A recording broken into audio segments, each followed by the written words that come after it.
Welcome to another episode of You Gonna Learn Today. On this episode, we're talking about black smoke, a history of African American barbecue traditions. Let's go. Fire, meat, seasoning, and smoke have a symbiotic relationship in the black community. On any given day, for any occasion, black people will fire up the grill and barbecue. This speaks not only to tradition, but also how intrinsically connected the culture is to the food.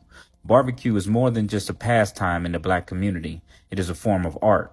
It is where traditions meet legacy, where secrets are passed from generation to generation, where relationships are developed and repaired. It is where oral traditions live on and where reputations are earned.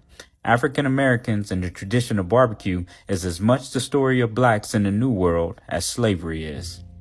In examining the earliest accounts of barbecue in the New World, we are whisked back to 1513 when the indigenous people of the Caribbean were found to be cooking iguanas, fish, and rabbits over wood fires. These early accounts are from the writings of Christopher Columbus and crew, who, not surprisingly, stole the food from the Taino people. In South Carolina, on the island of St. Helena, there are Spanish accounts of the indigenous people slowly cooking whole hog as early as the 1560s. In order to understand black barbecue, credence must be given to the Native American foundation of barbecue. Although history is shallow on the subject, historical accounts remind us of the Taino and the Caribbean cooking in this manner, as well as early indigenous peoples across America, but especially in and around Virginia. Indigenous cooking involved smoking meats such as bison, elk, and rabbit. It also involved the use of spices and chilies. Therefore, black smoke as we know it today is a mixture of indigenous, West African, and European meat cooking techniques. What we are certain of is this: barbecuing animal over fire transmogrified from a survival tactic to an art form with the amalgamation of enslaved blacks.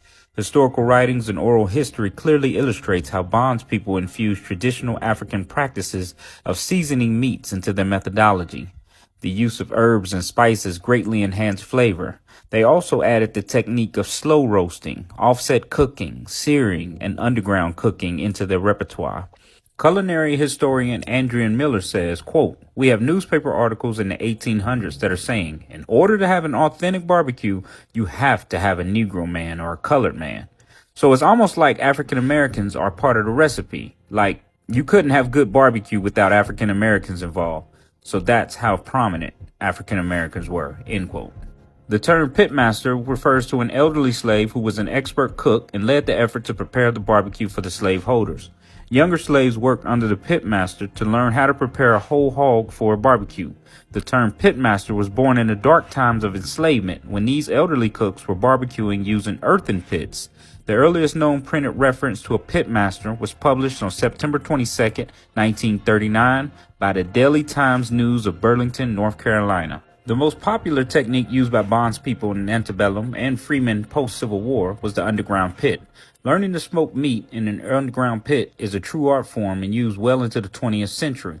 This hole-in-the-ground technique was widely employed in the black community up until the 1970s, according to Dr. Howard Conyers, pitmaster and whole hog expert. This is a shift from the technique used by indigenous peoples who smoked above ground. Marie Jean was a barbecue pitmaster. She was also a black woman directing a group of black men to create a memorable 4th of July meal in 1840. What's astounding is that she was an enslaved black woman living in Arkansas 2 decades before the Civil War, and she was featured in the local newspaper for her cooking and was eventually able to buy her freedom and run her own restaurant. Old Arthur Watts was born enslaved in Randolph County, Missouri in 1837, and he made such a delicious sauce that is still bottled and sold by his descendants today. Arthur's introduction to open pit barbecuing began around the age of 6 as a slave. In his teens, he began crafting unique recipes, which he later carried with him out of bondage. As a free man, he meticulously refined these recipes until his death at 108 years old.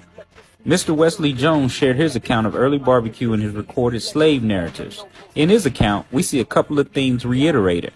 Barbecue is for special occasions, barbecue is for political purposes, barbecue is a cause for celebration and enjoyment, and barbecue is cooked by the enslaved. What's really exciting is that not only do we get to see a first-hand description of how barbecue was cooked, but we also get a vinegar-based barbecue sauce recipe from Mr. Jones himself. Abby Fisher was born in 1832 in South Carolina. She was enslaved and raised working in a plantation kitchen where she developed her craft as a cook. After she gained her freedom, Fisher moved to Alabama briefly and then on to San Francisco. In 1881, she published the book, What Miss Fisher Knows About Old Southern Cooking, with the help of others to whom she dictated the recipes to. Miss Fisher was unable to read or write. In the monograph, Fisher details the recipe for, quote, game sauce, end quote, which is said to be the best sauce in the world, especially over barbecue. Unfortunately, the tradition of barbecue cooking is saturated with racism, just like every other institution of American life. The contributions of the indigenous peoples has all been but erased from the history of barbecue. Up until recently, there was significant progress in erasing the legacy of African Americans from the history of barbecue as well. Until 2019, the American Royal Barbecue Hall of Fame inducted 27 pitmasters into its ranks, and only one was black. Whether they publicly acknowledge it or not, the history of barbecue is non-existent without the contributions of African American pitmasters. Now you know.